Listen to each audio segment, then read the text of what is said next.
নির্বাচিত সরকারের আমলে সড়কে কোনো ধরনের চাঁদাবাজি করতে দেয়া হবে না। বুধবার গাবতলীতে কোরবানি পশুর হাট পরিদর্শনে এসে এমন হুঁশিয়ারি দিয়েছেন স্থানীয় সরকার প্রতিমন্ত্রী মীর শাহে আলম। এ সময় ঢাকা উত্তর সিটি কর্পোরেশনের প্রশাসক জানান, স্বচ্ছ উপায়ে পশুর হাটের ইজারা দেয়া হয়েছে। মামুন হোসেনের রিপোর্ট। এবার দুই সিটি কর্পোরেশন মিলে মোট কোরবানির পশুর হাট বসবে ২৭টি। এর মধ্যে উত্তর সিটি কর্পোরেশনে স্থায়ী একটি সহ মোট হাট বসবে ১৬টি। গাবতলী গরুর হাটের ব্যবস্থাপনা উন্নয়নের অগ্রগতি পরিদর্শনে আসেন পল্লী উন্নয়ন ও সমবায় প্রতিমন্ত্রী মীর শাহে আলম।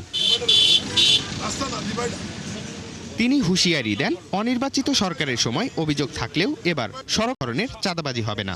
সরকারের পক্ষ থেকে এটুকু নিশ্চয়তা দিতে পারি যে রাস্তাঘাটে যারা কুরবানির গরু বা পশু নিয়ে যাওয়া নিয়ে আসা করবে, চাঁদাবাজির কোনো ঘটনা ঘটবে না, এবং ঘটলেও আইন শৃঙ্খলা বাহিনী সেগুলো কঠোর হস্তে দমন করবে।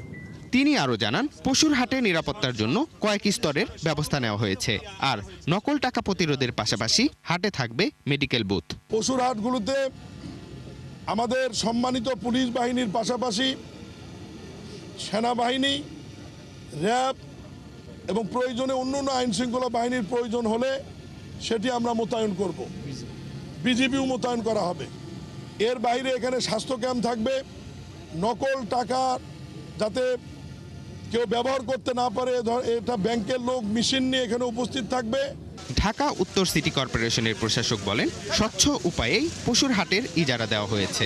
গরুর হাট টেন্ডার দেওয়া হয়, ইজারা দেওয়া হয়, একদম ওপেন টেন্ডার, সকলের সামনে। এখানে দলীয় বিবেচনা থেকে শুরু করে কোনো কিছু এখানে যেহেতু প্রশ্ন যদি কেউ করে থাকে সেটা বিভ্রান্তমূলক প্রশ্ন হবে। সর্বোচ্চ দরদাতা এবং যাদের কাগজপত্র শর্তাবলীকে সফল রাখবে তাদেরকে ইজারা দেওয়া হবে। সিটি কর্পোরেশনের নির্ধারিত জায়গার বাইরে যত্রতত্র পশুর হাট বসালে ব্যবস্থা নেওয়ার কথাও বলেন তিনি। মামুন হুসাইন, ৭১, ঢাকা।